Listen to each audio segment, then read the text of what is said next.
Job 41. I read from the Institute for Scripture Research, the ISR, because it takes a direct translation from Hebrew to English, Greek to English, and Aramaic to English. Yah is the Elohim of the heavens and the earth, the first and the last and the only, and he's an extremely jealous El. He's so jealous that he doesn't even want the names of idols or mighty ones to come to our lips. And Yah is short for Yahweh, Yahweh, Yod-He, Vav-He. There's no difference. It's like saying Dan, Daniel, Daniel with an E. What is the difference? It does matter is when people say that Phil, Bob, Aaron, and Sam are the same name, because they're not, and no one in their right mind would believe that. And you'd have to be crazy to think that a hammer could make its creator do anything at all. There is no letter J in the Hebrew, Greek, or Aramaic texts because the letter J is about 600 years old, while the son of Elohim, Yehoshua, died on a stake for the sins of all of humanity over 2,000 years ago. And a direct translation from Hebrew to English, Yehoshua is Joshua. And I strongly believe that the son of Elohim's name, Yehoshua, means Yahweh is salvation.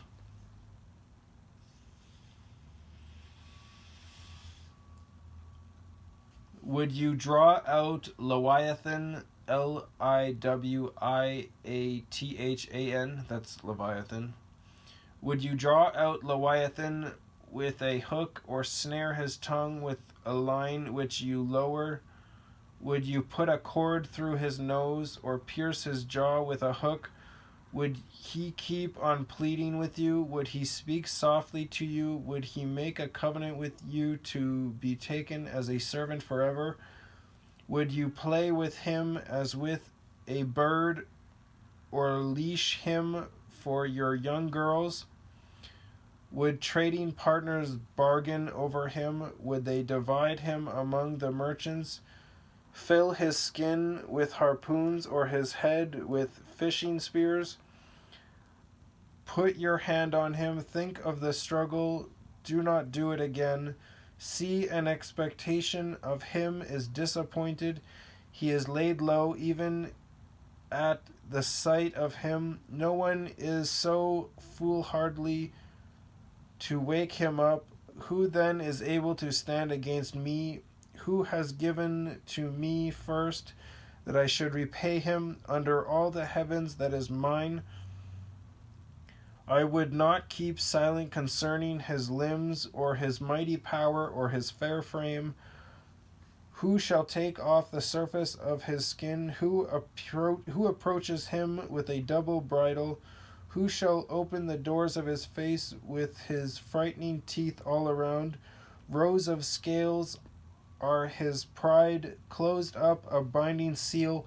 One to the other they fit closely, not even a breath enters between them. They are joined one to another, they stick together, they are not separated. His sneezings flash forth light, and his eyes are like the eyelids of the morning.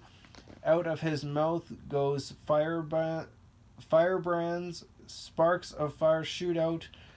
Out of his nostrils comes smoke like a boiling pot or kettle. His breath sets coals on fire, and a flame goes out of his mouth. Strength dwells in his neck, and fear leaps before him. The folds of his flesh cleave together. They are firm on him, immovable. His heart is as hard as stone, even as hard as the lower millstone. When he raises himself up, the mighty are afraid because of his crashings. They are bewildered. No sword that reaches him does prevail, neither spear, dart, or lance. He reckons iron as straw, bronze as rotten wood. The arrow does not make him flee. Sling stones become like stubble to him. Clubs are reckoned as straw. He laughs at the rattle of a lance. His undersides are like sharp potsherds, Potsherds. He sprawls on the mud like a threshing sledge. He makes the deep boil like a pot. He makes the sea like a pot of ointment. He leaves a shining path behind him. Who would think the deep to be gray-haired? No one on earth is like him, one made without fear. He sees all that is haughty. He is sovereign over all the sons of pride. This is talking about Lucifer. Lucifer is Leviathan.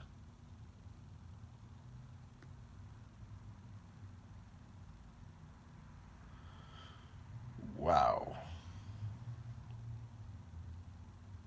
Once I got to that last part, I knew for sure. He is sovereign over all the sons of pride. This is Lucifer we're talking about here. Yeah, let's see Job throw a leash on Satan. That's cute. Not without YahWeh, and I don't even think then. It has to be YahWeh.